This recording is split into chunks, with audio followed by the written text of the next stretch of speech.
Findley, and I am the principal at CSA Lincoln Elementary here in Columbus, Indiana. And reading's been a big part of my life and continues to be a big part of my life. Obviously, I'm in education.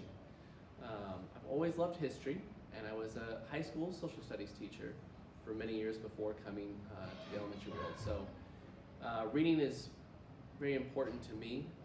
I still read, mostly for pleasure in the evenings, but one of my favorite books that my father read to me growing up, and I'm going to read to you, and that I read to my son Calvin, is Casey at the Bat.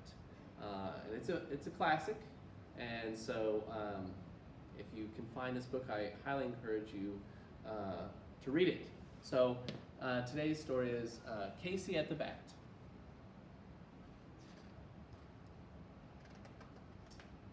Casey, aren't you supposed to be at the big game today?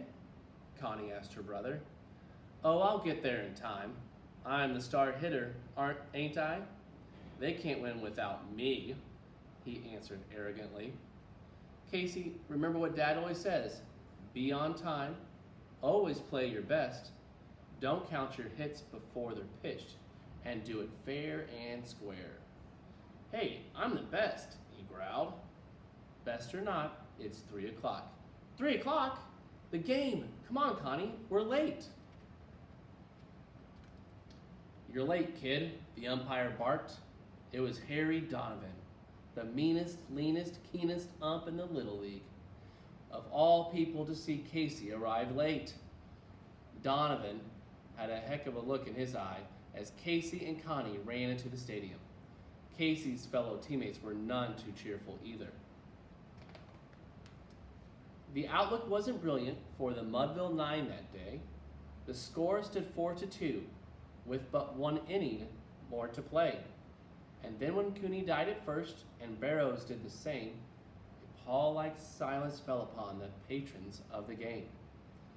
A straggling few got up to go in deep despair. The rest clung to the hope which springs eternal in the human breast.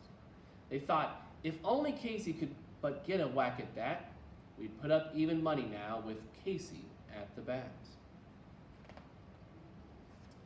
But Flynn preceded Casey, as did also Jimmy Blake, and the former was a hoodoo, while the latter was a cake. So upon the stricken multitude, grim melancholy sat, for there seemed but little chance of Casey getting to the bat. But Flynn let drive a single, and to the wonderment of all, and Blake, the much despised, tore the cover off the ball. And when the dust had lifted and men saw what had occurred, there was Jimmy safe at second, and Flynn a hug in third. Then from 5,000 throats and more there rose a lusty yell. It rumbled through the valley, it rattled in the dell. It pounded on the mountain and recoiled upon the flat, for Casey, mighty Casey, was advancing to the bat. There was ease in Casey's manner as he stepped into his place. There was pride in Casey's bearing, and a smile lit Casey's face. And when responding to the cheers, he lightly doffed his hat. No stranger in the crowd could doubt 'twas Casey at the bat. Right page. 10,000 eyes were on him as he rubbed his hands with dirt. 5,000 tongues applauded when he wiped them on his shirt. Then while the writhing pitcher ground the ball into his hip, defiance flashed in Casey's eye, a sneer curled Casey's lip. And now the leather-covered sphere came hurtling through the air, and Casey stood a-watching it in haughty grandeur there. Close by the sturdy batsman, the ball unheeded sped. That ain't my style, said Casey. Strike one, the umpire said. From the benches black with people there went up a muffled roar, like the beating of the storm waves on a stern and distant shore. Get him! Get the umpire! Shouted someone on the stand, and it's likely they would have got him had not Casey raised his hand. With a smile of Christian charity, great Casey's visage shone. He stilled the rising tumult, and he bade the game go on. He signaled to the pitcher, and once more the dun spheres flew, but Casey still ignored it, and the umpire said, "Strike two!"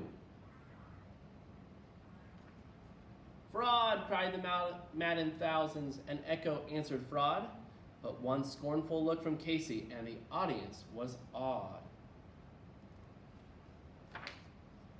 They saw his face grow stern and cold, they saw his muscles strain, and they knew that Casey wouldn't let that ball go by again. The sneer has fled from Casey's lip, his teeth are clenched in hate. He pounds with cruel violence his bat upon the plate. And now the pitcher holds the ball, and now he lets it go.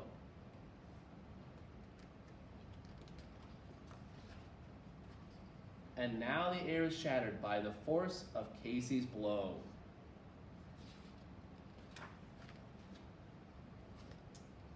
Oh, somewhere in this favored land, the sun is shining bright. The band is playing somewhere, and somewhere hearts are light. And somewhere men are laughing, and little children shout, but there is no joy in Mudville. Mighty Casey has struck out.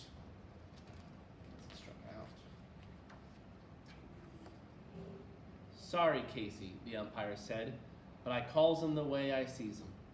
"Ah, it's okay," Casey answered softly. "I was struck out fair and square.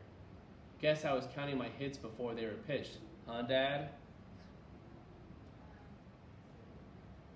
Come on, kids, let's go home and see what's for dinner. So, this is a great book. There's a couple versions of it, but what I love about it is it's the thought behind having working hard for what you want to achieve, not counting your eggs before they hatch, and so kind of doing things the right way. So thanks for listening today.